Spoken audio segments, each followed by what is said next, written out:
Assalamualaikum warahmatullahi wabarakatuh. Jumpa lagi dengan saya Yudi Yunardi, dosen daring. Ini di pertemuan keempat ya untuk kuliah design thinking tentang brainstorming. Seperti biasa, kita lihat di kuliah sebelumnya kita udah membahas mengenai riset yang apa dan identifikasi insight, di mana di situ ada journey mapping ya. Kalau emang cuma satu tools yang diperlukan itu adalah journey mapping. Jadi dari gimana caranya dari awal orang kepikiran sampai beli, sampai make, sampai setelah berapa lama make, gimana responnya? Puas, enggak, atau ada kekurangan, kekurangannya apa? Kalau ada, itu yang kita riset, kita lihat, baru kemudian kita dapat insight-nya. Dan ini masih ada hubungannya dengan di pertemuan sekarang, di mana kita membahas mengenai masalah insight nanti ya. Nah, kemudian di sini, ingat yang waktu itu saya pernah bilang, di era digital ini semua serba cepat. Orang nggak sabaran. Mendingan muncul cepat, even walaupun dibully. Ingat waktu nih, yang ini ya, pertama kali Cybertruck launching, itu dibully habis-habisan. Sampai berapa hari, sampai seminggu lebih itu, tiap hari di internet dibully terus. Gara-gara apa?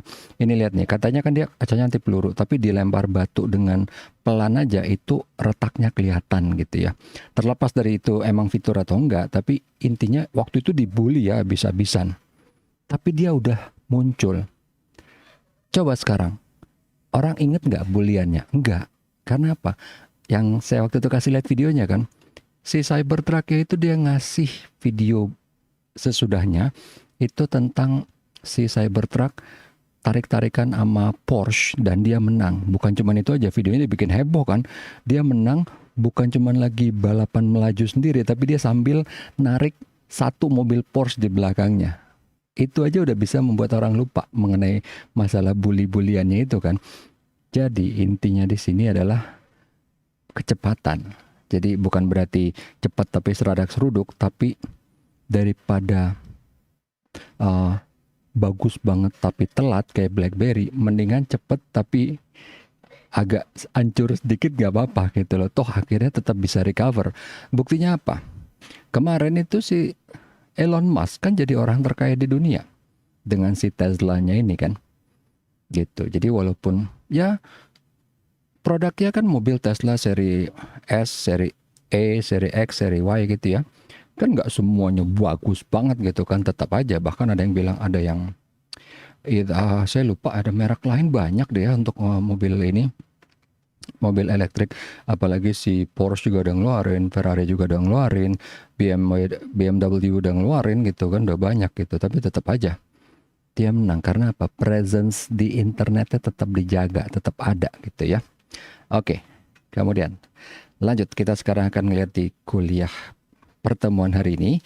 Kita akan ngebahas 3, yaitu yang identifikasi insight. Ini lanjutan dari yang pertemuan sebelumnya. Kemudian kriteria desain, baru kemudian kita akan masuk ke brainstorming yang efektif. Oke, nah sekarang gini, kita mulai. Design thinking itu di design ya, itu digunakan untuk memecahkan masalah yang wicked. Bukan yang susah ya, yang wicked. Wicked tuh berarti yang apa ya, bisa dibilang kompleks atau rumit. Tapi sebenarnya itu juga misleading karena wicked itu, kalau kompleks bahasa Inggris ada kompleks itu kan, rumit juga ada. Ini wicked apa ya, kayak licik, tapi kalau licik kan orang ya, tapi wicked ini, jadi bukan yang tame. Bedanya apa? Bedanya gini. Nah, kalau yang tame problem, itu nih problem, ada solusinya satu udah kelar. Walaupun nih ya di sini ini masalahnya super rumit, misalnya apa masalah matematik atau fisika yang rumitnya minta ampun gitu ya, tetap aja masalahnya selesai kan? Ya mungkin bagi kita susah, tapi bagi yang PhD bagi apa selesai gitu kan. Walaupun mungkin berapa, mungkin semenit, mungkin sejam, mungkin sehari, tapi selesai. Yang namanya wicked problem, itu begitu ini ada masalah, diselesain. Muncul masalah baru, selesain lagi. Muncul masalah baru. Contoh yang gampang ini kan, kalau tadi kan kalau tame problem itu kan, oke, masalah apa, persamaan fisika apa ya itulah yang paling gampang IMC square gitu ya atau apa gitu, kayak IMC square mungkin gampang ya karena itu adalah produknya ya, adalah hasilnya. Tapi kan pemecahan apa, tinggal cari sih di internet the hardest math equation gitu pasti muncul banyak gitu ya. Itu tapi bukan masalah yang wicked, itu rumit bener, itu kompleks iya, tapi itu nggak wicked. Wicked contohnya gampang, ini yang saya pernah bilang kemarin di kelas ya. Handphone, banyak yang ngeluh, baterainya jelek, baterainya nggak tahan lama. Oke, ganti baterai yang gede. Ada problem lagi, apa? Berat, ya kan? Ada problem lagi, apa? Panas. Ada problem lagi, apa? Dia ngecharge-nya lama. Kecuali misalnya pakai quick charge berapa gitu ya, atau apa gitu. Karena quick charge misalnya standarnya pun banyak macam-macam nih kan. Misalnya gini, oke, baterai masalah, kasih baterai gede, masalah lagi berat, gimana mecahinnya? Kalau misalnya dibikin pakai lithium, tadinya lithium ion diganti pakai lithium polimer, ada masalah lagi apa? Mahal ya kan. Jadi masalahnya itu cascading gitu, bertingkat gitu. Jadi begitu. Jadi masalah ini nggak muncul setelah ini yang dipecahin. Jadi begitu ini dipecahin baru dia muncul kan. Karena kan handphone tadinya enteng nih, kasih baterai gede jadi berat ya kan. Tadinya nggak berat. Itu dia maksudnya. Atau misalnya yang gampang, apalagi jangan baterai terus dari kemarin. Contohnya baterai ya. Layar deh. Layar tadinya LCD ya, diganti IPS jadi mahal ya kan. Jadi orang yang gaptek mungkin mikir, gila handphone mahal banget, ngapain nih? Oh iya pakai IPS. Apaan tuh? Apa bedanya? Biasa aja ya kan. Atau diganti AMOLED, lebih mahal lagi. AMOLED mungkin jadi lebih panas atau gimana gitu kan. Ada masalah lagi sama heating sama ini kan. Harus didesain lagi masalah ininya. Heatsink atau apanya gitu kan. Itu dia maksudnya. Atau apalagi contoh ya. Sebenarnya banyak sih kalau di komputer, apalagi lebih banyak lagi gitu kan. Mau bikin GPU yang bagus mahal gitu kan, atau misalnya arsitekturnya mau diganti apa gitu. Kalau yang gampang misalnya kayak gini aja, kalau zamannya prosesor ya, kalau di komputer gitu ya, desktop. Nah, tadinya misalnya mau pakai, zaman dulu nih sebelum si Apple ngeluarin M1, kita pakai prosesor katakanlah dual core, quad core gitu ya. Tapi tiap core-nya dibikin powerful. Tapi kan jadi boros kan, TDP-nya jadi naik gitu kan, 90 watt gitu kan, 65 watt atau berapa. Nah, begitu si Apple dia kalau misalnya kita mau bikin powerful, wattnya gede gitu kan, panas. Kalau panas ya berarti harus pakai heatsink. Kalau di desktop sebenarnya nggak terlalu masalah gitu, karena orang juga malah berlomba-lomba gitu kan, pakai Noctua, pakai apa, malah jadi pamer gitu kan, malah jadi wah gila keren, pakai RGB lah, pakai apalah segala macam gitu kan. Nah, tapi itu akhirnya ada bottleneck-nya. Sebenarnya bukan bottleneck. Dia akhirnya menghadapi masalah karena kompetitor kan. Karena ternyata itu akhirnya cuman nggak terlalu banyak berguna buat konsumen umum. Akhirnya yang kayak gitu dipakainya di server. Karena apa? Begitu Apple ngeluarin M1, tipikal dia tuh beda. Dia bukan pakai core-nya bukan 2 atau 4 core tapi powerful, tapi core yang kecil-kecil tapi banyak. Itu yang dipakai di handphone ya kan. Makanya handphone dulu aja hexacore. Jadi pertama keluar nggak jarang dual core kan, octa core, hexacore, quad core gitu kan. Quad core 4 ya, hexa 6, octa 8 ya kan. Tapi dibikin lebih core-nya kecil-kecil tapi lebih banyak. Jadinya bisa menghandle problem simultan gitu. Kurang lebih itu intinya. Oke, lanjut kita ke slide berikutnya. Nah, ini contoh lain ya. Kalau yang namanya wicked.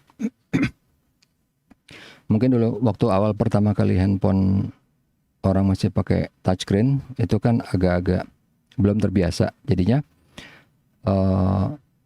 orang masih mendambakan gitu, masih kangen dengan physical keyboard atau physical buttons gitu kan.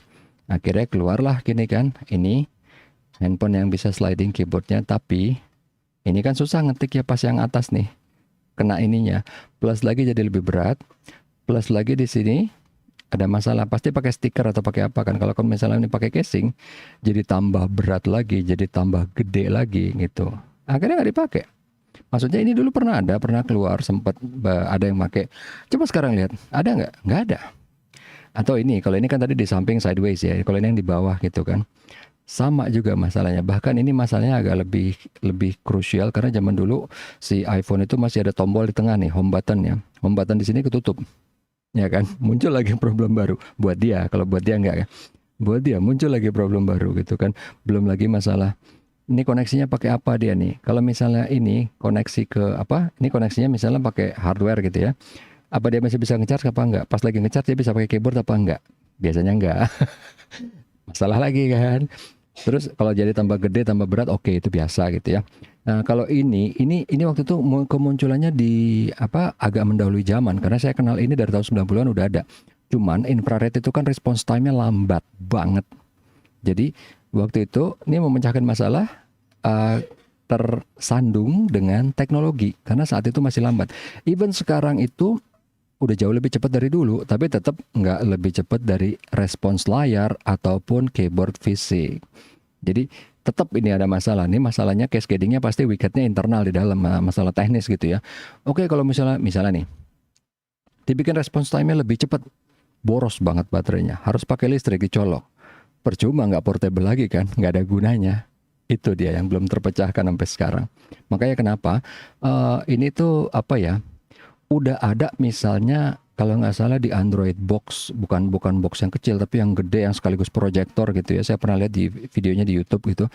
Cuman tetap aja nggak terlalu populer karena kalau misalnya emang bagus pasti akan banyak yang pakai gitu kan. Ini nggak terlalu. Jadi apa? Ini masih bisa dibilang kayak novelty atau gimmick gitu, bukan menjadi produk yang mainstream. Ada lagi misalnya yang ini nih, kalau yang di Android ya. Masalahnya apa kalau yang ini?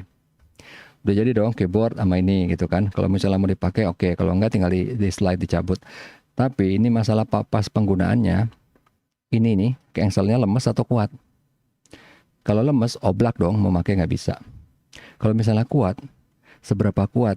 Orang notebook zaman dulu aja buka tutup lama-lama jadi lemes kan. Apalagi ini jauh lebih berat dibanding yang ini kan. Beda kalau notebook itu komponen terberat di sini. Kalau ini kan nggak di sini. Jadi ini bebannya pasti lebih heboh. Walaupun dia misalnya sama bagusnya dengan notebook, umurnya nggak lebih panjang. Karena apa? Beban terberat tuh di sini. Beda sama notebook yang beban terberatnya di sini.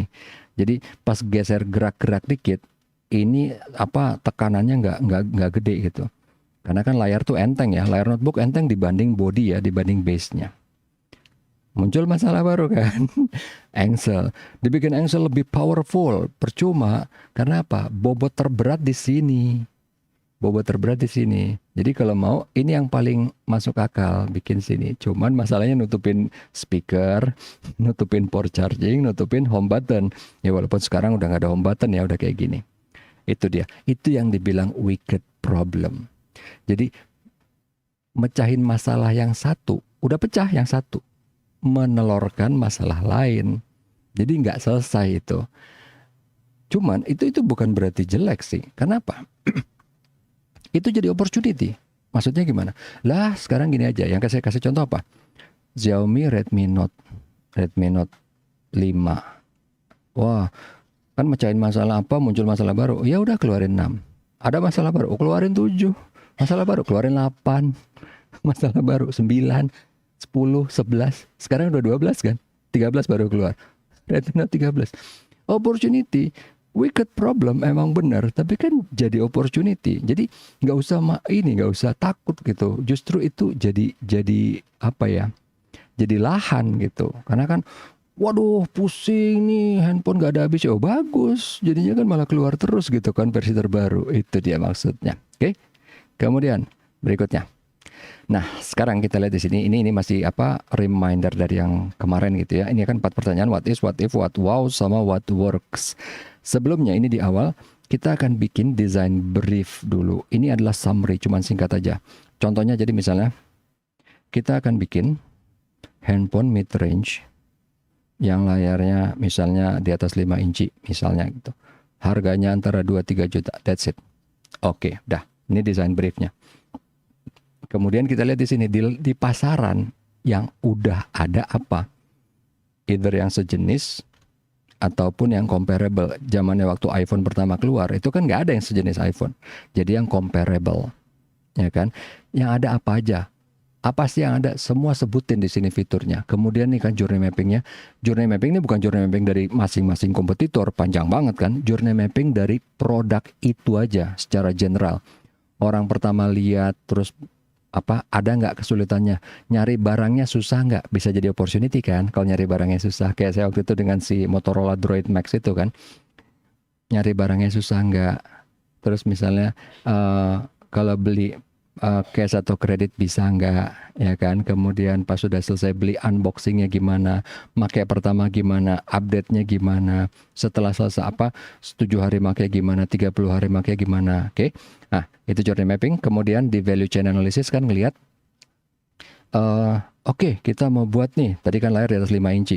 Mau berapa? 5, 6, 7, vendornya ada nggak? Mau pakai IPS LCD? Mau pakai LED? LED cuma ada di TV ya. Mau pakai IPS LCD atau mau pakai AMOLED? Ya kan, pilihannya sekarang cuma 2, karena STN udah nggak ada kan. STN jadul banget udah. Walaupun mungkin kalau handphone kayak Sharp atau apa, dia bilangnya tipenya lain gitu, tipe LCD-nya dia nggak mau sama, walaupun sebenarnya sama LCD juga, either cuma LCD atau AMOLED gitu ya. AMOLED itu sebenarnya LED juga sih ya, amorphous light emitting diode ya. Ya berarti saya nggak salah tadi LED, cuman AMOLED, amorphous ya. Terlalu detail ya. Oke, tadi itu pertama layarnya mau yang kayak gimana, vendornya ada apa enggak. Ini kan kita lihat dari sini. Oke, kita membuat yang seperti ini misalnya. Oke, vendornya ada apa enggak? Ada. Berapa ininya? Kalau kita mau pesan 100, pesan 1000, berapa harganya? Supaya kita dapat gambaran dulu di sini kan. Kemudian storage-nya mau berapa? RAM-nya mau berapa? Storage-nya mau berapa? Mau pakai UFS atau mau pakai eMMC? Kemudian mau pakai tombol. Tombolnya berapa? Standar kayak yang ada cuman tombol power sama volume button atas bawah, jadi cuman 3 kurang lebih gitu ya. SIM tray-nya mau gimana? Mau ada SIM mau ada memory card dedicated apa shared atau gimana? Ini kan di sini. Ya walaupun mungkin nggak perlu detail banget, tapi kalau misalnya memang untuk buat handphone sih pasti harus detail ya. Jadi di sini apa aja yang ada gitu. Kompetitor punya apa? Lihat, oke. Udah, terus kita mau bikin yang seperti apa? Nah, begitu akhir dari what is, nanti di sini munculnya kita bikin desain kriteria yang lebih detail. Kalau ini kan belum nih, cuman bilang smartphone, kamera, kita belum ngomongin kamera tadi ya.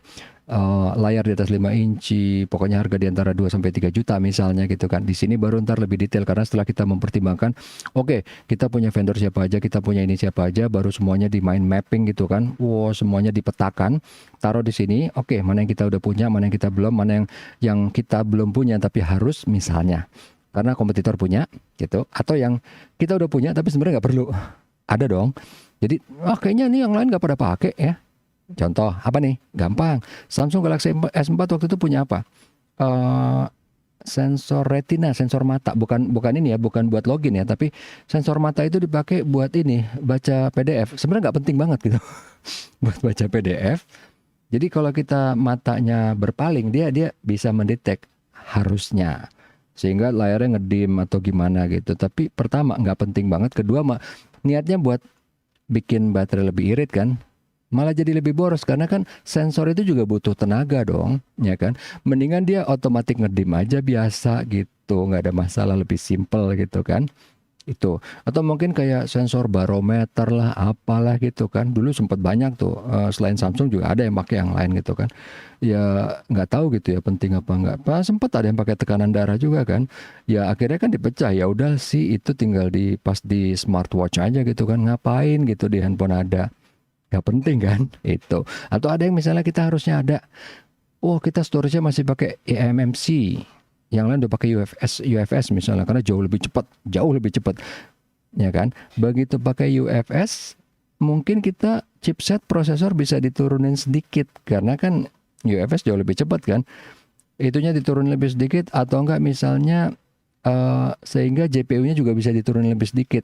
Ujung-ujungnya bisa penghematan harga dong, walaupun di UFS perlu biaya lebih, tapi lebihnya mungkin lebih sedikit dibanding penghematan yang bisa dilakuin dari kita nurunin powernya chipset ini. Jadi chipsetnya katakanlah tadinya misalnya pakai Snapdragon Gen 3, kita pakai Gen 2 gitu kan, atau misalnya tadi pakai Snapdragon 845 bisa pakai 835, 828 ya 825 nggak tahu ada apa nggak 825 misalnya gitu kan. Itu maksudnya. Di desain kriteria ini awalnya kan udah dibikin detail, baru kemudian kita udah list detail di sini, baru dilihat nih nanti gitu ya. Sekilas saja gini kita go through-nya. What if-nya, yang bikin heboh apa? Ya kan? Yang bikin heboh tuh maksudnya yang kelihatan dan gampang dimengerti orang awam, bukan orang IT kayak saya gitu. Jadi UFS eMMC mungkin nggak terlalu dimengerti orang, tapi efek kecepatannya dimengerti dong, ya nggak? Jadi jangan bilang kita udah pakai UFS loh, nggak guna gitu. Kita bilangnya nggak nge-lag, udah dong selesai ya kan? Itu efek-efek hebohnya. Atau misalnya dari bentuk, dari apa, mungkin pemilihan warna atau apa gitu kan, wow-nya apa, works-nya apa. Kita nggak bahas detail nanti karena toh di sini juga ada gitu yang lebih detailnya. Jadi di sini lebih ngelihatnya ke waktu awal sebelum mulai. Kita ngelihat apa dulu? Kita harus lihat dong di sini misalnya, ya namanya orang bisnis kan, mau nyari duit kan. Oke, ada opportunity. Apa itu opportunity-nya? Oh, kita mau bikin nih yang mid range misalnya masih belum banyak. Even misalnya udah banyak pun nggak masalah kalau kita tahu, oh masih ada celah. Yang ini belum ada nih, yang tipe seperti gini belum ada misalnya gitu ya. Karena kan mid range udah banyak banget, tetap aja ada yang masuk. Ya atau yang kayak saya kasih contoh waktu itu deh, kopi. Ada Starbucks, ada Coffee Bean, ada apa gitu kan, kopi kenangan, ada Janji Jiwa. Tetap aja dong kopi jago bisa masuk. Udah gitu dia masuk dan lumayan bagus gitu kan, karena dia ngelihat ada opportunity yang belum di cater. Ya enggak, dan itu asumsi dia benar. Kan itu waktu itu dia baru setup awal bikin, dia nggak lihat, dia belum tahu masa depan dong, dia nggak tahu bakal sukses apa enggak, tapi dia lihat nih. Nih ada nih orang-orang yang pengen sekelas Janji Jiwa atau Kenangan. Ini bukan yang kelas Starbucks atau Coffee Bean, karena orang ke sana bukan cuma ngopi tapi pamer gitu kan. Wah, ya ini habis gua tadi dari Starbucks, gila antriannya panjang banget. Bodoh amat sih masalah antrian, dia cuma pengen bilang aja, gue beli kopi mahal. Gitu. Tapi kan di sini misalnya yang sekelas Janji Jiwa, Kopi Kenangan gitu kan, ada yang pengen tapi nggak punya waktu gitu. Lagi di jalan atau mungkin dia lagi mau rapat, mau apa gitu. Udah akhirnya ini yang jemput bola gitu loh. Kopinya pakai motor kan, pakai sepeda listrik, motor listrik bahkan kan, pakai motor listrik gitu. Jadi kalau misalnya ntar akinya habis digenjot deh. Jadi itu ini detailnya ya. Pinter juga dia, karena apa? Motor listriknya itu tahan misalnya katakanlah boleh sampai range. Kita nggak ngomongin kilometer deh, kita ngomongin masa pakai katakanlah 6 jam. Jadi dipaksa supaya 6 jam itu harus habis gitu oleh si ininya kan, si yang menjualnya, penjajahnya ini 6 jam harus habis. Karena apa? Kalau nggak habis, pulang ke rumah baterai udah habis nih, harus genjot pulangnya, capek dong. Makanya mendingan usahain cepet habis dalam 6 jam itu sebelum baterai habis, ya nggak? Jadi begitu baterai habis, pulang ke rumah genjot udah enteng, ya kan, udah nggak ada dagangan. Itu trik juga dong. Itu maksudnya itu sesuatu yang perlu dipikirin juga karena menghemat biaya kan. Ya enggak, itu tadi di sini opportunity, kemudian di sini scope project. Jelas karena apa? Kita waktu awal kita udah bilang dong, kita mau bikin handphone mid range. Berarti kita nggak ngomongin ngalahin flagship dong, ya kan? Scope projectnya jelas. Even misalnya kita pengen lebih jelas lagi, kayak tadi yang Redmi Note dari berapa? 10 ke 11, kita jelaskan. Oke, di 10 banyak fitur kan? Yang kurang apa aja misalnya? Yang kita mau sempurnain apa aja? 2 apa 3 fitur. Oke, itu yang kita akan sempurnakan misalnya. Scope projectnya segitu. Atau mungkin kita mau redrawing dari awal, start from zero. Boleh. Karena banyak juga yang kalau nggak salah ya kan Redmi Note misalnya dari 6, 7, 8, 9, 10 itu kan nggak iterasi semua. Ada yang completely redrawing dari awal gitu. Jadi dia misalnya biasanya nih produk yang kayak gitu, wah produk yang ke-7 atau ke-8 misalnya gagal total gitu ya, gagal total. Jadi akhirnya dia balik dari awal untuk ngelihat mana nih salahnya.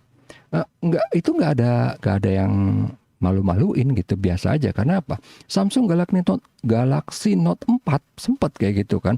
Saya ingat waktu dia masih pakai USB 3, tapi USB 3-nya yang panjang, yang 2 gitu. Jadi micro USB plus satu lagi yang panjang yang biasa dipakai di hard disk eksternal gitu. Itu yang waktu itu sempat kasus ini kan, baterai meledak gitu, yang kasus baterai. Makanya dia balik to drawing board, sekalian dia desain dari awal. Nggak masalah gitu, yang penting bikin jelas gitu projectnya. Mau cuma 3 fitur, mau semua, mau apa, jelas di sini.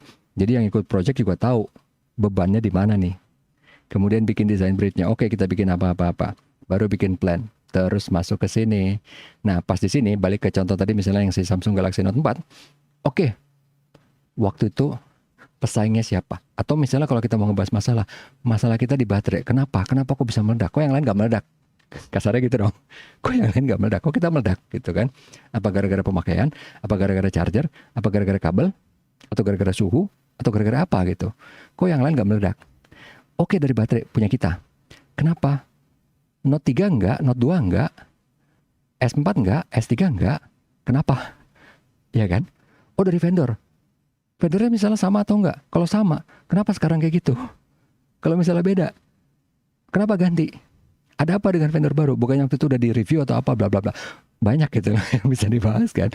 Nah, kemudian habis itu baru kan lihat, oke, sementara kalau yang di produk lain kita selain membahas ini, kalau contoh Note 4 ya, membahas masalah baterai meledak, kan juga perlu membahas kan Note 5-nya kayak gimana kan. Oke, pesaingnya gimana dulu yang lain, kita mau bikinnya gimana gitu kan. Yang ada di pasar seperti apa itu kan, fitur-fiturnya gitu kan. Yang pasti yang lain baterai nggak meledak kan, tapi kan yang lain ada kan, misalnya oke, stylusnya apa, layarnya berapa hertz, atau mungkin apa dia cepat atau enggak gitu ininya, apa namanya, responsnya, atau mungkin fingerprint touch-nya berapa, 10 atau 8 atau cuma 5 gitu kan. Detail kayak gitu loh. Nah, kemudian kan baru kesini diliatin, oke, bisa nggak misalnya ini, bisa nggak ini, bisa nggak stylusnya dibikin lebih gede misalnya, supaya lebih nyaman di tangan, ya kan. Bisa nggak misalnya terus dibikin baterai lebih lama tapi lebih enteng misalnya, atau dibikin layar lebih gede dikit tapi lebih tipis misalnya. Banyak kan motifnya. Nah, kemudian yang bisa bikin heboh apa, yang yang langsung kelihatan ya oleh orang awam, jangan oleh orang IT, karena itu kesalahan yang dilakukan oleh pasar PC dan handphone sebelum iPhone. Karena yang dilakuin tuh semuanya masalah teknis kan. Wah, memori eksternal 32 GB. Wah, memori eksternal 64 GB. Dulu orang awam gaptek, nggak tahu tuh apa bedanya. Hah? Oh, mahal banget sih. Ini memorinya 64 GB. Dulu gede banget ya. Tapi orang kan nggak tahu. Ngapain? Mahal banget. Harganya segini, beli aja yang 8 GB gitu kan. Ntar begitu lagunya cuma dikit baru komplain gitu kan. Tapi kan orang awam gitu kan, nggak tahu. Jadi ingat waktu yang si iPod, Steve Jobs waktu pertama keluar, dia sama sekali nggak ngomongin teknis. Dia cuma bilang, ini bisa muat 1000 lagu loh. Dia nggak bilang berapa giga apa enggak. Cuman ngomongnya gampang aja. 1000 lagu loh, 1000 lagu gitu. Atau enggak bahkan kalau yang iPod yang sebelumnya iPod, dia cuma bilang, ini keren loh men. Udah gitu aja. Itu akhirnya si PC industry sama handphone industry belajar dari situ. Karena dulu itu jargon banyak. Karena emang dulu tuh produk IT itu cuma untuk orang nerds gitu. Smartphone yang smart ya, bukan handphone feature ya. Smartphone itu cuma untuk orang nerd sama orang IT. That's why makanya dulu emang dibuatnya fiturnya yang ditampilkan, yang diumbar adalah technical terms. Sekarang enggak. Sekarang coba aja lihat kan iklannya Xiaomi atau apa. Kasarnya ya. Wah, pakai Helix apa ya?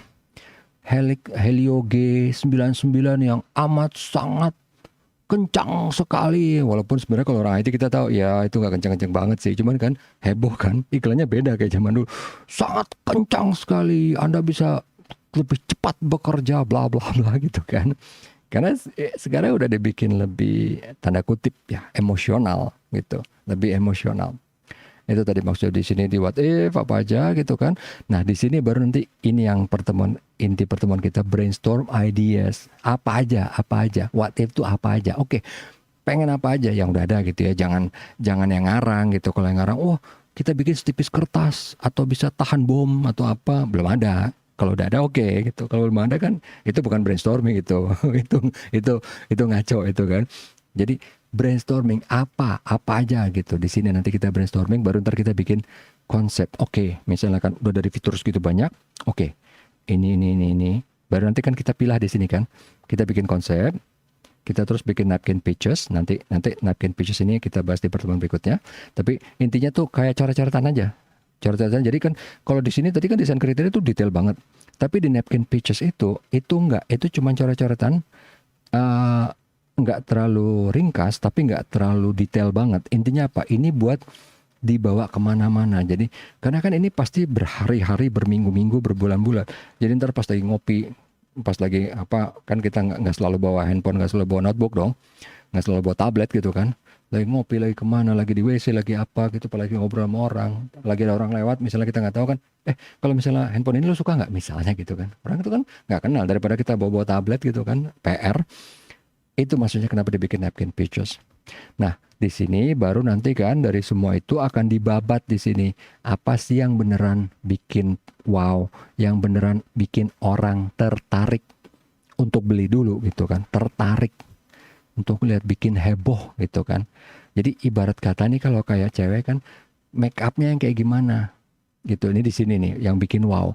Terlepas masalah ntar dia ngomongnya caur atau apa, atau ngomongnya ngebas banget atau apa, itu nanti urusannya. Bukan berarti itu bagus atau jelek, tapi itu nanti yang penting sekilas bikin wow. Namanya juga, makanya kenapa dibilang what wow. Jadi yang waduh gitu, bikin heboh gitu di sini. Waduh, dipilih tuh fitur yang bikin heboh, yang dari sini nih, yang tadi banyak dipilih di sini. Kemudian mana yang bisa diaplikasikan sesuai dengan waktu dan budget. Plus teknologi ya, plus teknologi. Itu sih secara singkatnya gitu di sini ya. Tapi nanti tiap ini pasti akan kita detailkan di pertemuan-pertemuan berikutnya gitu ya. Kemarin di sini udah, sekarang di sini kita ngomongin what if, brainstorming ideas, baru nanti kita akan develop konsep sama kita bikin napkin pages. Oke? Nah, jadi di sini tadi dari yang si what is itu, pertama kita design brief kan, kemudian kita bikin what is yang ada sekarang, current condition di pasaran, kompetitor, atau mungkin produk kita sebelumnya seperti apa.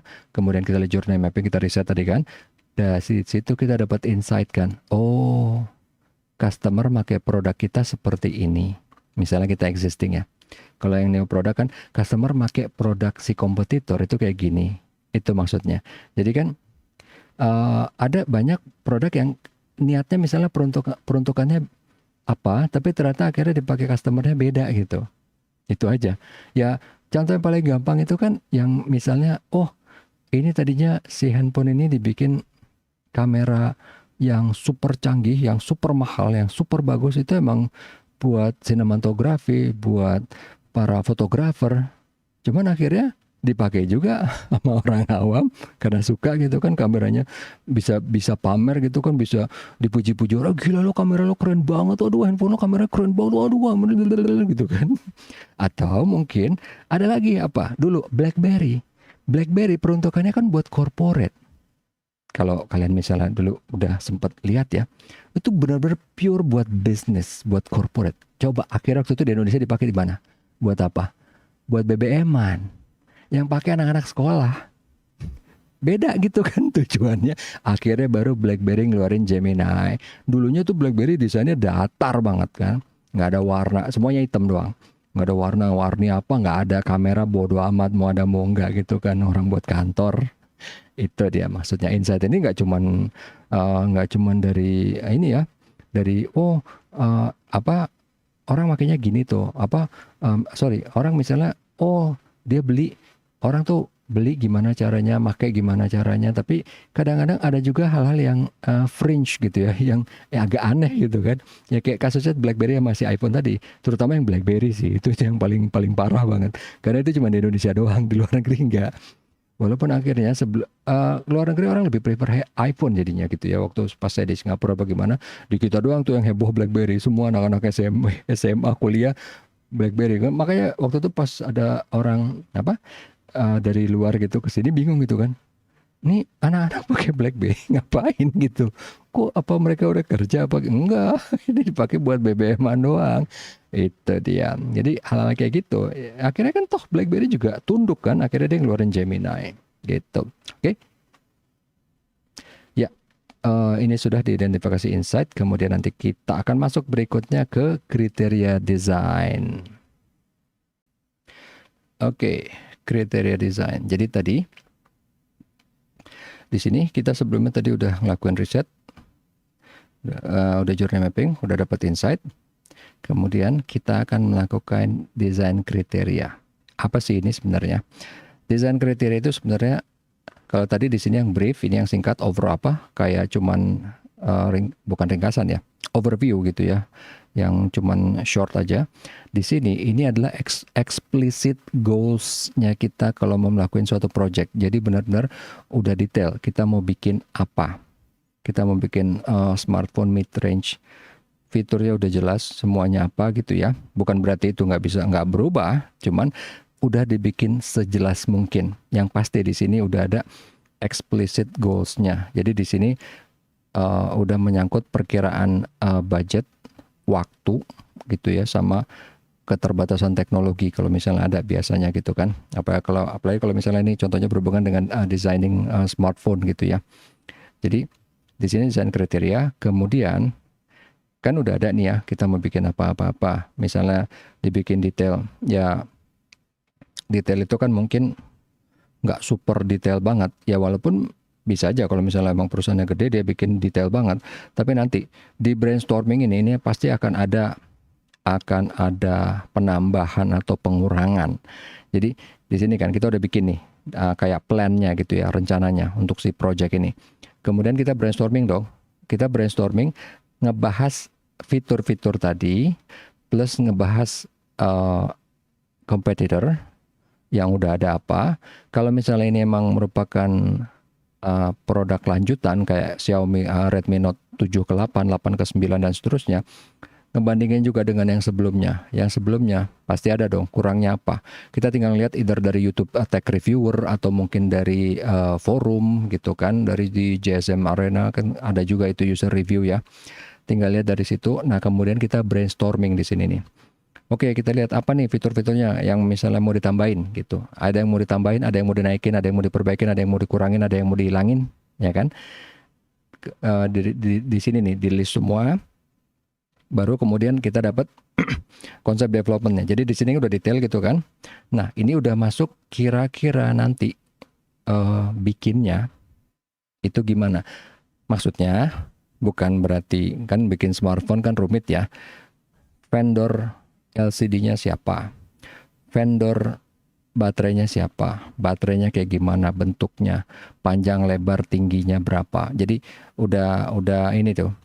Maksudnya mungkin belum sampai super detail kayak gitu, tapi udah ada mock up-nya, udah ada gambarannya. Karena yang paling penting bukan itu, yang paling penting itu terutama kalau kita ngomongin smartphone ya. Dia pasti udah bilang nih di awal, pengen beratnya berapa. Karena itu penting kan buat handphone ya. Nggak boleh berat banget gitu, walaupun nggak boleh ringan banget. Cuman kan kita nggak bilang oh exactly 213,0765 enggak, cuman kisaran pokoknya 200 gram tapi nggak lebih dari 300 gram misalnya gitu kan.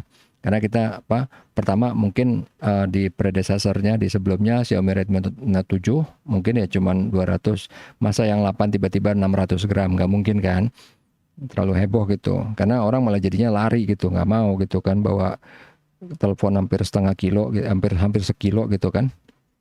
Jadi di konsep developmentnya itu ada gitu, lebih lengkap plus sama gabungin dengan si value chain yang tadi ini di sini ya. Oke, kita mau bikin layarnya IPS LCD, resolusi berapa, ukuran berapa, pakai vendornya siapa, dia bisa apa enggak. Misalnya kita mau bikin misalnya ya berapa ribu unit sih, 10.000 saya nggak tahu, nggak pernah bikin ya.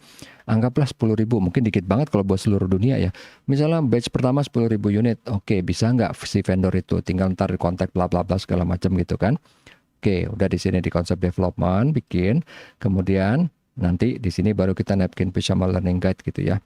Jadi di sini di desain kriteria itu udah ada explicit goals dari si projectnya. Again yang tadi saya bilang ya, time constraint ada, budget constraint ada. Itu penting banget itu yang dua. Karena bukan apa-apa nih. Pengalaman saya di project berapa belas project gitu ya.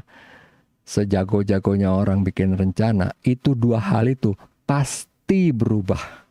Pasti berubah gitu. Karena kan kalau namanya budget turun bagus, tapi nggak pernah sih turun. Kalau misalnya naik, ada nggak? Bisa jadi perusahaan gede ada duitnya, tapi nggak di-approve sama CEO ya kan. Jadi bukan cuman, wah pasti ada lah perusahaan gede. Iya ada, tapi di-approve apa enggak gitu kan. Jadi intinya tuh si explicit goals itu yang paling penting ya, bukan berarti yang lain nggak ada. Tapi adalah budget constraint sama time constraint, dan di sini dibikin lebih detail daripada si design brief, karena design brief sini kita belum tahu kan, kita belum melihat ke kompetitor, ke konsumen, ke ke pasar gitu ya, apa-apa aja. Nah di sini kita udah lihat, kita udah value chain analysis, sudah main mapping, kita bikin design kriteria based on input tadi plus based on input dari produk kita sebelumnya. Kalau ini merupakan iterasi kayak tadi ya, misalnya iPhone 11 ke 12 ya kan, itu Samsung Galaxy S20 ke 21 misalnya gitu kan. Jadi udah dapat input, kita bikin di sini lebih jelas. Intinya dari desain kriteria atau kriteria desain itu adalah sebagai tadi itu yang tadi saya udah bilang gitu ya. Nah, kemudian tadi begitu di sini kita udah desain kriteria, baru kan kita masuk ke sesi brainstorming. Karena kita udah dapat detailnya. Kemudian itu semua kita lihat kan. Ada yang tadi saya bilang, ada yang bisa dinaikin, ada yang bisa ditambah, ada yang bisa dikurangin, ada yang bisa dihilangin atau apa gitu kan, ada yang bisa disempurnakan gitu. Nah, brainstorming di sini muncullah konsep development, baru nanti dan selanjutnya di proses itu kan baru lihat mana yang lebih heboh dan kemudian mana yang bisa masuk ke produksi. Oke, gitu. Ya, tadi itu untuk kriteria desain memang nggak terlalu banyak, tapi justru biasanya di situ itu yang nanti paling bikin stres. Bukan apa-apa sih, bikinnya nggak stres ya kan. Oh ya, misalnya ya, constraint waktu, jadi durasi project 3 bulan, budget 500 juta misalnya gitu kan. Tapi yang udah pernah project udah tahu, wah ini misalnya kan, oh ini kurang atau gimana, atau misalnya ya kalau misalnya waktunya 3 bulan mepet atau gimana gitu kan. Biasanya sih kalau yang udah pengalaman udah tahu kan, kayaknya kurang nih atau gimana. Apalagi kalau misalnya, oh bisa nih, tapi ternyata ada kesulitan-kesulitan di lapangan. Oh ternyata vendor LCD-nya nggak bisa dia untuk 10.000 unit misalnya kan, bisanya 5.000. Atau enggak ternyata harganya naik, berubah lagi ya kan. Itu sih yang sering terjadi kan. Kemarin harganya segini, nego lagi nggak bisa, udah naik semuanya gitu. Oke, itu tuh yang paling paling biasanya bikin deg-degan, bikin pusing, bikin stres. Oke. Nah, kemudian kita akan masuk ke brainstorming yang efektif. Jadi di sini kita akan lihat input-input terutama nih dari kelas-kelas sebelumnya gitu ya. Oke, lihat di handphone kamu. Apa yang kamu suka, apa yang kamu nggak suka, apa yang kira-kira bisa diimprove gitu kan. Jadi di sini misalnya ini kan brainstorming gitu kan. Jadi intinya di brainstorming itu gini. Semua pendapat keluarin aja. Mau gila, mau enggak, mau apa gitu kan, nggak usah takut, keluarin aja. Nanti pasti akan terpilah sendiri gitu kan. Nanti kan, jadi jangan marah atau sedih gitu misalnya. Wah pendapat saya dicoret ya. Memang mungkin dicoret karena memang udah ada yang sama gitu kan, tumpang tindih, atau mungkin memang nggak sesuai dengan tadi kita desain briefnya apa atau gimana gitu kan, atau nggak ada teknologinya belum ada, atau harganya terlalu mahal misalnya. Wah pengen pakai handphone yang murah, bukan yang murah, yang tipis tapi baterainya tahan lama, pakai baterai nuklir misalnya kan, mahal banget gitu kan, siapa yang mau beli misalnya. Jadi kita brainstorming ini pendapat-pendapat dari ceritanya gitu ya, ini pendapat-pendapat dari orang yang ada di ruangan ini gitu, lagi ketemu berapa orang ya, 1, 2, 3, 4, 5, 6, 7, 8, 9, 10 misalnya, ada 10 orang kan. Oke ini masalahnya ini, terus gimana, bisa nggak ada masalah, ada feedback nggak, ada input nggak? Oke misalnya baterai ini kan, kalau baterai cepat habis gimana caranya? Kan nggak cuman ini loh, misalnya baterai cepat habis itu bukan cuman oh ya udah tambahin kapasitas mAh-nya, tambahin, nggak juga, bisa pakai chipset yang lebih irit energi ya pasti lebih mahal biasanya. Tapi nggak juga sih. Bisa misalnya pakai chipset lebih irit energi tapi lebih lambat. Nah itu nggak lebih mahal, ya kan? Banyak pilihan ya nggak? Itu baru ngomongin baterai loh. Kita belum ngomongin misalnya tadi kan. Nih contoh misalnya kan, kalau hang atau nge-lag gimana? Kenapa nih masalahnya? Bisa nggak diatasin? Misalnya hangnya gara-gara apa? Emang gara-gara lambat chipsetnya? Kalau emang lambat ya udah sih, terima nasib. Atau misalnya RAM-nya cuma 1 GB, ya ilah gila kan. Cuma satu, atau cuma 2 GB, ya udah sih gitu kan. Kalau HP panas atau gimana, tergantung. Ini kenapa? Karena memang kalau zaman dulu iya gitu ya. Kalau sekarang, kalau emang dipakai main game 2 jam ya panas wajar gitu. Atau misalnya nih, kita kan di negara tropis dong. Misalnya beneran emang panas, itu panas dari handphonenya doang apa emang karena suhu kita lagi panas gitu kan, apa iklimnya. Atau misalnya memang panas, udah ada kok handphone gaming ya yang Asus ROG gitu ya. Tapi kan mahal gitu harganya, mau nggak beli ya kan. Nah tinggal sekarang, oke, bisa nggak ya handphone yang mid range itu dibikin pakai heatsink atau apa? Atau mungkin ujung-ujungnya nih ya, ini kan kita namanya lagi brainstorming kan, kita storming ideas gitu kan. Nih ya, nih HP yang gampang panas, kan udah ada kan alatnya kan, yang apa, kipas itu loh. Pernah lihat gitu kan? Tinggal ditempelin di belakang misalnya gitu kan. Karena kalau misal dari HP-nya, itu masalahnya budget. Ada, ininya ada, apa, teknologi cryo dari si OnePlus, atau mungkin benar-benar pakai kipas kalau yang si ROG gitu kan, atau dari Blade atau apa gitu kan, benar-benar pakai kipas loh dia. Mahal tapi kan mau nggak gitu beli, ya nggak gitu. Kalau ini atau storage gitu kan, storage-nya. Jadi nge-lag ini bisa juga karena dia storage-nya pakai eMMC gitu ya, harusnya pakai UFS 2 misalnya, atau 2.0, 2.1, 2.2. Cuman again mahal ya kan gitu. Nah kalau storage-nya misalnya cuman ya zaman sekarang 16 GB udah gila banget ya. 32 aja udah ngepas banget ya. Udah sempit sih kalau sekarang 32. 32 dulu masih enak. Sekarang mungkin 64 gitu ya ngepas ya. Pakai 128 atau mungkin pakai memory card gitu ya. Ada yang perlu pakai memory card apa enggak gitu kan. Nah, tinggal brainstormingnya di sini nih. Karena ujung-ujungnya bisa aja masukin semua fitur, harga jadi naik ya kan. Atau mungkin handphonenya jadi gede banget, jadi berat, jadi apa gitu kan. Ini yang masalah. Jadi ini semua sama kerja lambat gitu ya. Ini nih yang lain lagi nih. Layar. Layar, kan kita tahu kan ada Corning Gorilla Glass 1, 2, 3, 4, 5. Ya pakai 5 mahal kan. Atau mungkin ada lagi yang berikutnya, saya nggak tahu ya. Nah tinggal lihat aja nih, worth it nggak? Kita handphone apa nih? Flagship apa mid range? Dipasangin itu berapa tambahan biayanya? Atau mungkin pakai hal yang lain?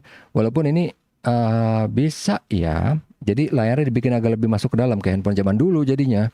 Itu jadi lebih kuat, nggak, layarnya nggak gampang retak. Cuman ya masalah gitu kan. Itu aja. Nah ini brainstorming itu ceritanya di sini ya. Ini saya monolog sendiri nggak bisa ya, bukan brainstorming. Harusnya nanti di kelas gitu ya. Kita ngumpulin banyak, oke semua. Kamu gimana? Kamu gimana? Kamu gimana? Itu intinya brainstorming. Jadi nggak ada pendapat yang terlalu jelek. Nggak ada pendapat yang jelek. Semua tulis, semua bisa baca. Oh yang ini. Jadi nggak usah kepo gitu kan. Ini bego banget. Siapa tadi nih yang nyaranin? Nggak usah. Yang penting kita kan, oke. Ini gimana? Ini gimana? Gitu. Jadi kan pasti ntar semuanya, karena dalam hal ini misalnya kan ada yang dari bagian engineer, dari bagian marketing, dari bagian apa gitu, keuangan atau apa kan. Wah ini nggak bisa kemahalan, ini nggak, vendornya belum ada, ini misalnya teknologinya belum bisa, bla bla bla gitu kan. Itu yang namanya brainstorming. Oke. Jadi intinya dari brainstorming itu tidak ada pendapat yang jelek. Jadi semua dikeluarin di situ. Makanya tadi kan di 4 apa, di what is what if, what wow sama what works itu kan, what if itu yang paling gendut gitu kan, karena emang di situ masukin semua baru ntar ke filter. Ya bukan berarti sih kalau misalnya ada ini kayak gini kan, baterai jadiin satu aja gitu kan. Kan awalnya memang nih banyak baru nanti kan dirangkum gitu dong, ya enggak? Karena kan sama, ya kan? Bukan berarti harus dibanyak-banyakin main semua gitu, tapi oh baterai sama, oke, baterai. Terus apa lagi misalnya storage gitu kan. Lemot nih bisa berarti juga nggak cuma baterai kan, RAM, prosesor, chipset gitu kan. Sama si storage itu pakai teknologi apa, eMMC atau UFS gitu kan. Ini udah artificial intelligence. Tapi tenang aja, artificial sekarang udah murah ya, walaupun belum berarti bagus ya. Kalau AI yang bagus ya pasti udah di Samsung Galaxy S ya, S24 Ultra, atau di iPhone gitu ya. Nah kalau yang lain sebenarnya udah pakai artificial intelligence. Kalau kalian yang tahu, Handphone saya punya yang jadul ini aja yang udah berapa 7 tahun yang 8 udah 8 tahun yang lalu. No, 2015. 9 ya. 9 tahun yang lalu udah ada. Jadi kalau kalian perhatiin beautification, kulit dibuat lebih mulus itu pakai AI walaupun AI-nya masih sederhana gitu ya. Udah ada AI-nya gitu. Cuman mungkin yang dimaksud adalah gambar misalnya di foto mungkin gambar gerobak bisa dihilangin gitu kan. Nah, itu di S24 Ultra adanya, di kita belum gitu kan. Ya mau diadain mahal jadinya ya kan. Tinggal itu aja dong, trade off aja kan. Kemudian ini harga sama kamera yang kurang memadai. Nah, ini tinggal dilihat berarti kan misalnya handphone mid range, wah nggak bisa bersaing dengan yang atas, tapi gitu kan ada teknologi-teknologi baru gitu yang bisa. Jadi tinggal dilihat nih, bisa nggak misalnya kameranya nggak usah pakai Sony Exmor misalnya kan, pakai apa gitu, tapi AI-nya yang dipercanggih. Ini kan tinggal lihat, ini teknis jadi teknis ya. Jadi misalnya atau mungkin lensanya gimana, memakai bukan yang lebih besar atau apa gitu kan. Jadi karena itu nanti pasti akan berhubungan dengan harga juga sih. Jadi kalau kameranya mau lebih bagus ya pasti mahal jadinya kan. Mungkin bisa, kalau enggak cuman itu berarti kita omongannya akan jadi omongan teknis gitu. Bukan berarti pengen sih, dari tadi udah gatel ini mulutnya kalau mau ngomongin masalah sensor kamera gitu kan, putus hubungannya dengan AI terus ini gimana gitu bla bla bla, tapi enggak lah. Nanti aja kalau emang mau kita nanti di video tentang AI khusus gitu ya saya akan ngomongin. Cuman kalau sini kan kita ngomong tentang design thinkingnya. Tadi dia si brainstormingnya seperti apa gitu ya. Oke. Nah, kemudian yang tadi saya bilang kalau misalnya pas lagi riset ya. Di riset kan kita tinggal ngelihat, kita nggak perlu langsung undang customer kan, kita bisa ngeliat dari review. Kita bisa ngeliat dari review, ini review di YouTuber tuh banyak banget ya. Ada Gamer Nexus, ada Linus, ada si Jerry Rig Everything, ada yang paling terkenal mungkin Marky Brownlee gitu, MKBHD ya, MKBHD. Itu yang paling terkenal, ada lagi Mr. Who's the Boss, atau banyak banget. Kita ngomongin yang barat, kalau yang Indonesia sampai sekarang itu saya lihat cuman jarang yang konsisten, dia bener-bener thorough gitu, bener-bener teliti banget. Jadi telitinya tuh sampai psycho gitu ya. Kalau ini kan, ini handphone bagus untuk daily driver, kalau dibandingin sama yang ini ya, ini oke lah gitu. Enggak, ini contohnya misalnya si Jerry Rig Everything ini ya. Ini dia beneran spesialis untuk apa? Untuk menguji durabilitas dari si handphonenya. Jadi diujinya gimana? Diujinya tuh agak-agak sadis kalau mau dilihat. Ini nggak bisa di ini ya. Jadi misalnya nih ya, pertama ini cuman ini biasa, ini ya dilihat ini biasa. Cuman kalau kalian pengen tahu nanti itu lihat sebelah kiri ada korek kan? Itu nanti dibakar layarnya. Tapi ini kita lihat yang ini dulu deh. Jadi ini layar akan dikasih nomor. Ini dia pakai apa nih? Dia pakai apa? Kayak apa sih namanya nih? Kayak obeng gitu ya. Dengan tingkat kekerasan tertentu dia ngelihat mana yang dia mulai di nomor berapa dia akan ngegores gitu loh. Ini mulai berapa? Jadi biasanya di 7 atau 8 baru ngegores dan itu akan kelihatan. Nah, ini kelihatan di 7 ngegores gitu kan. Tapi yang 654 enggak. Berarti ini misalnya pakai Corning Gorilla Glass berapa gitu. Sampai dipakein cutter kan. Gitu. Ini emang gila banget ini. Oke, sininya juga. Iya loh. Jadi kalau yang nggak tahan jantung gitu ngeliat kan, aduh kesian banget gitu handphone digini-giniin gitu ya. Tapi emang seperti ini cara. Jadi kan bisa langsung lihat durability-nya, nggak perlu nunggu pakai setahun, nunggu pakai berapa lama. At least ada gambaran gitu.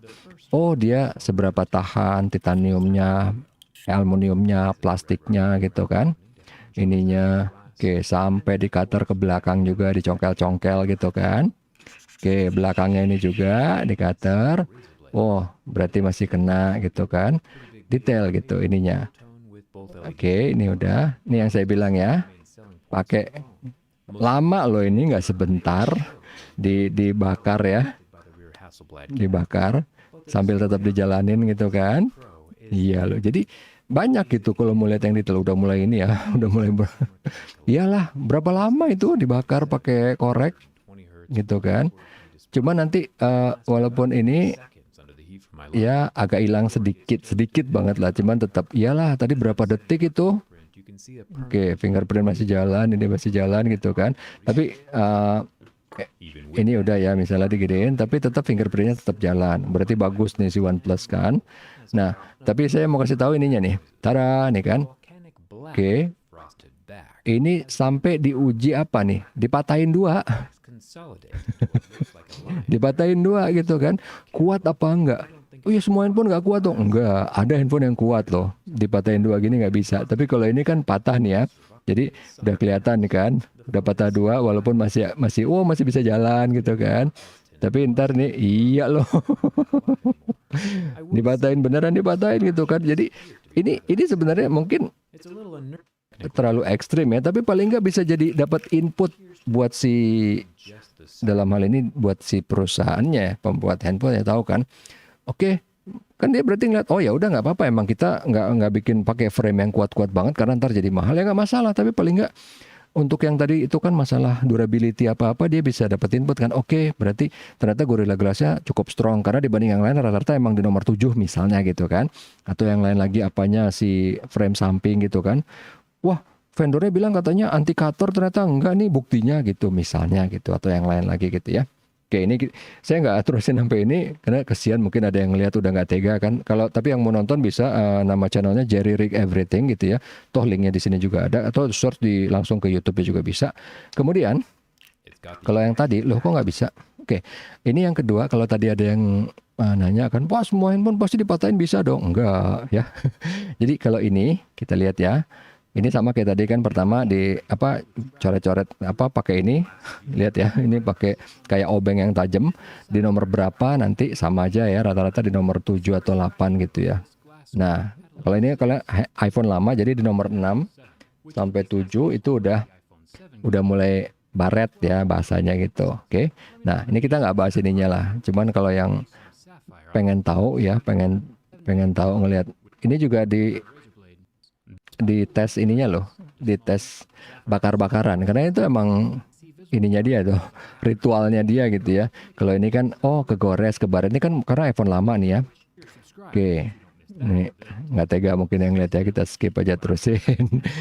Ini sama samping-samping di cutter juga, ini semua di cutter. Oke, nah ini pakai apa namanya, korek ya. Kalau ini agak lebih tahan dibanding yang tadi, wajar lah ya, kan iPhone lebih mahal kan. Nih ya, wah kelihatan hitam. Tapi ntar lama-lama hilang. Kalau saya nggak salah hilang deh ini. Oh iya tuh hilang bener kan? Nah ini hilang. Cuman kayaknya sih masih lebih lama yang OnePlus tadi ya. Cuman ini mau ngasih lihat nih, mau ngebuktiin bahwa dia kayak ada self repair atau apanya lah ya gitu, atau gimana.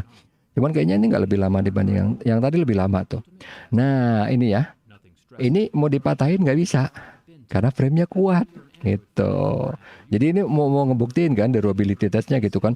Oh iya berarti ini emang kuat gitu. Ya ini ya udahlah ya, kalau ini di cutter pasti bisa lah kalau plastik kan. Kita nggak ngeliat ininya. Oke.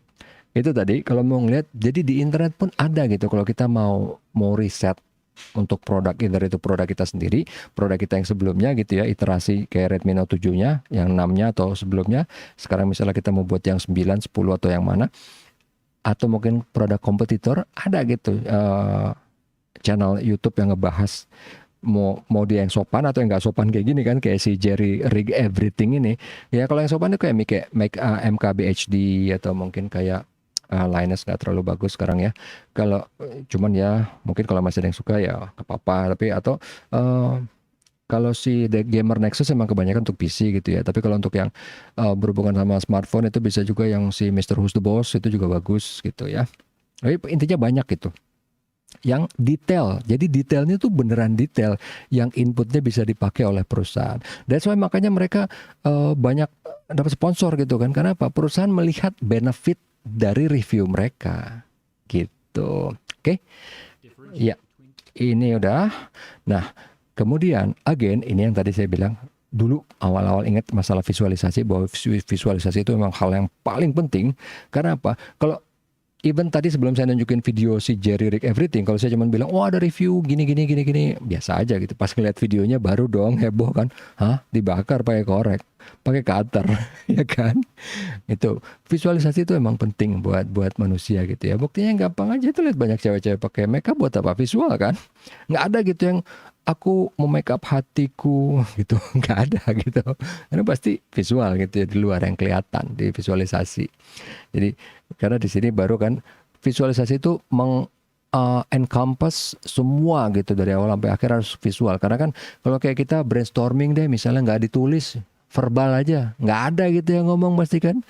Coba aja kalau kayak ya waktu itu saya kasih contoh ya kalau di kantor-kantor gitu kan. Kita cuma ngomong nih, atau kan mungkin cuma kata-kata nih. Oke, desainnya akan kayak gini gini gini, cuma kata-kata loh ya. Gitu. Ada tanggapan, nggak ada. Begitu ada gambarnya, oh ini kurang, oh ini. Itu masih belum.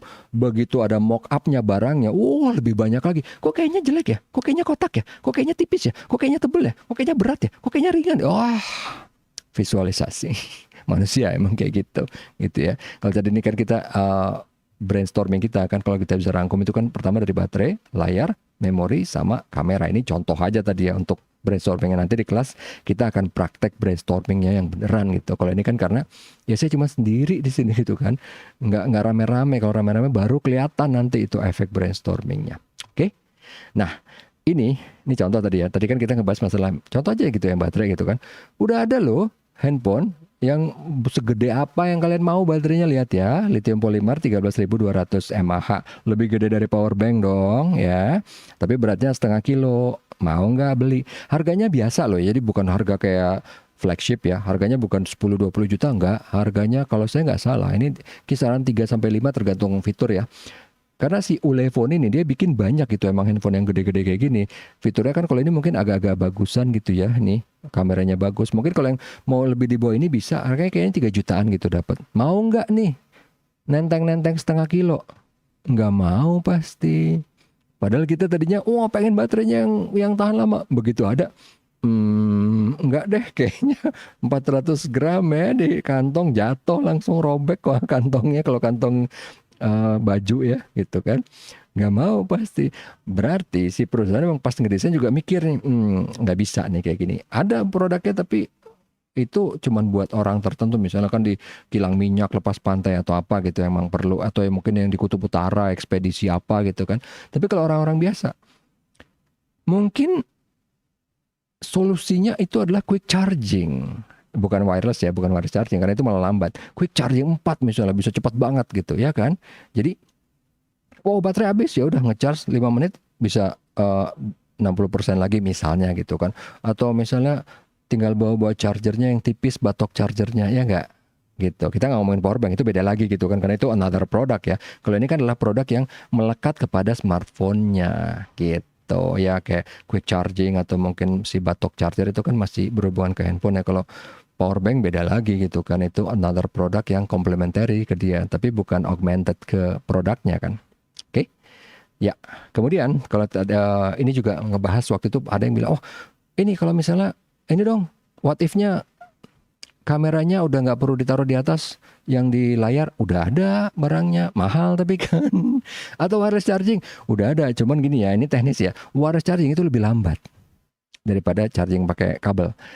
Ada wireless charging yang cepat. Jadi kasarnya gini, teknologi yang wireless charging sebenarnya bukan wireless ya, karena kalau wireless harusnya bisa jauh, ini nggak bisa jauh loh, ini harus ditempel. Itu sama kayak contactless kayak e-money gitu ya, nggak bisa jauh-jauh kan, harus plug ditempel. Walaupun dia nggak ada kabel, nggak ada apa gitu ya, tapi dia itu masih belum efisien. Jadi istilahnya nih, kalau kita pakai kabel 30 watt ya udah 30 watt yang ngalir. Kalau ini enggak, 30 watt yang dari daya diambil dari PLN, tapi yang ngalir ke handphone enggak nyampe 30. Mungkin 20 gitu loh, mungkin kurang. Makanya nih, quick chargingnya wireless itu ngambil daya dari PLN-nya bisa 100 watt supaya bisa ngalirin misalnya 30 watt ke handphonenya secara tanda kutip wireless gitu. Kalau no physical button udah ada gitu ya. Jadi yang benar-benar nggak ada tombol, cuman masalahnya tetap perlu satu tombol minimal ya, tombol power. Kalau nggak kan nggak bisa sama sekali. Dan biasanya sih minimal tuh kalau yang udah ada ya, pasti ada power, volume up, volume down. Buat apa? Kalau Android itu dipakai buat ngakses ke boot, ke fast boot atau ke apa kalau kita mau ganti ROM atau apa gitu loh. Jadi kenapa tetap ada? Itu ceritanya. Karena kalau bikin nggak ada sama sekali, kebayang dong kalau lagi hang gimana? Baterai nggak bisa dicabut, ngapain nggak bisa? Kalau zaman dulu kan BlackBerry cabut baterai kan? Lah ini baterai nggak bisa dicabut, nggak ada tombol. Begitu misalnya dia hang terus ngapain dong? Ya nggak? Itu maksudnya. Jadi kenapa tetap minimal ada satu? Bahkan sebenarnya yang satu nggak ada loh. Minimal 3 gitu ya. Power, volume down, volume up gitu. Oke. Itu tadi udah identifikasi insight, kriteria desain, sama brainstorming seperti apa dan yang efektif seperti apa. Semua pendapat harus keluar dan nggak ada yang difilter semuanya. Ya baru nanti bukan kita summarize, kalau ada yang sama di summarize gitu kan. Kemudian nanti baru akan ke filternya pas di what wows dan what works-nya. Oke. Nah ini sebenarnya ada satu lagi, ini tapi waktu itu cuman memperlihatkan udah seberapa canggih si teknologi AI itu ya. Jadi kalau kita kan misalnya ada kayak suara saya lupa nama fiturnya apa. Jadi biar suara background nggak kedengeran gitu ya, supaya suara noise cancelling, sebenarnya bukan noise cancelling gitu ya, tapi pokoknya biar ngefilter suara lain nggak kedengeran, cuma yang kedengeran suara kita aja nih, suara pembicara aja. Nah itu kalau fitur yang default emang udah ada di mic yang bagus, atau mungkin bahkan di aplikasi udah ada ya. Sekarang ini dia udah pakai AI, udah agak lama sih, ini kan videonya Linus udah lama nih, minimal berapa tahun yang lalu pas saya ngajarin design thinking juga ya. Tapi ini membuktikan kehebohannya.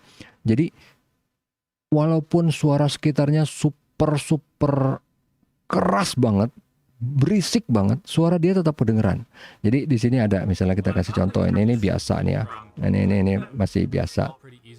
Ini ngomongin bacot apa lagi nih ya. Ini kalau cuman suara keyboard masih bisa difilter ya. Oke, kalau misalnya nih ya. Oke, ini pakai Nvidia RTX ya AI-nya. Nih, ini cuma satu ya, cuman vacuum cleaner. Vacuum cleaner kan berat tuh, kenceng kan?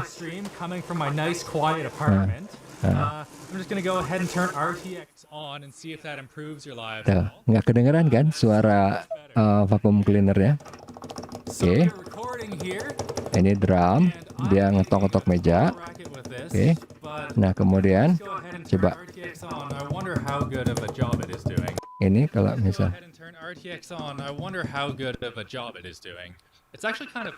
sama sekali nggak kedengeran pas dia ngetok-ngetok meja, nggak kedengeran kan? Tapi nggak, kita buat yang lebih heboh dong. Jadi ini kipas server ya, ini kipas server tuh kencang banget suaranya. Coba ya ini, kalau bagi yang udah tahu, yang pernah lihat server tahu dong kipasnya sekencang apa dan sekeras apa suaranya. Oke, ini kencang tuh, kencang banget suara kipasnya ini ya. Nah,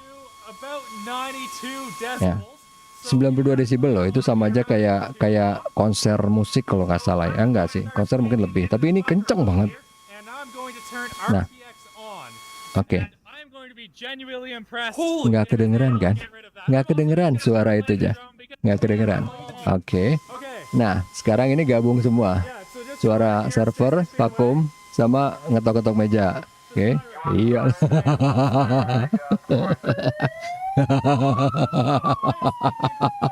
Oke, ya, nih, oke, ini berisik banget kan? Oke, tuh, emang sih, suaranya kepotong-potong. Cuman ini kan kasus yang super ekstrim loh ya. Udah ada orang pakai megafon, ada suara sirene, ada suara vacuum cleaner, ada suara kipas server. Cuman ini mau ngebuktiin udah segitu canggihnya si AI ini. Ini beberapa tahun yang lalu loh, belum sekarang gitu ya. Itu. Jadi mau ngebuktiin bahwa untuk ngambil input untuk desain brief atau desain kriteria itu lihat dari YouTube juga udah banyak gitu loh. Kita mau ngelihat inputannya bagi perusahaan gitu ya. Udah banyak gitu dari tech reviewer, dari apa. Walaupun tetap biasanya kita tetap akan ngambil, kalau di perusahaan gede gitu ya, tetap akan ngambil user langsung. Karena apa? Ingat gak? Kita mau buat persona kan? Itu intinya. Kalau coba ini kan nggak apa-apa. Walaupun bisa aja gitu. Kalau misalnya cuma startup nggak punya budget atau apa, kita cuma lihat dari internet, terus kita bikin persona sendiri juga nggak apa-apa. Bisa aja, nggak ada yang larang gitu kan. Tapi biasanya akan lebih membantu kalau kita langsung ngelihat orangnya langsung. Bukan berarti orang itu yang kita bikin persona ya, bukan. Tapi untuk kita dapat insight, journey mapping itu gimana sih dari orangnya langsung, ya enggak? Kan kita nggak bisa ngarang-ngarang dong. Oh, produk kita journey mappingnya tuh, oh ya pertama orang kepikiran, terus beli, terus ini, enggak dong. Harus dari penggunanya langsung dong, ya enggak? Ya enggak? Itu tadi dia maksudnya. Oke, lah ini udah tadi ya. Oke, ini udah selesai videonya untuk pertemuan keempat itu. Nanti kita akan ketemu lagi di pertemuan kelima tentang pengembangan konsep. Oke, mudah-mudahan ini bisa berguna. Sampai ketemu lagi nanti di pertemuan kelima. Assalamualaikum warahmatullahi wabarakatuh. Tetap sehat dan tetap semangat.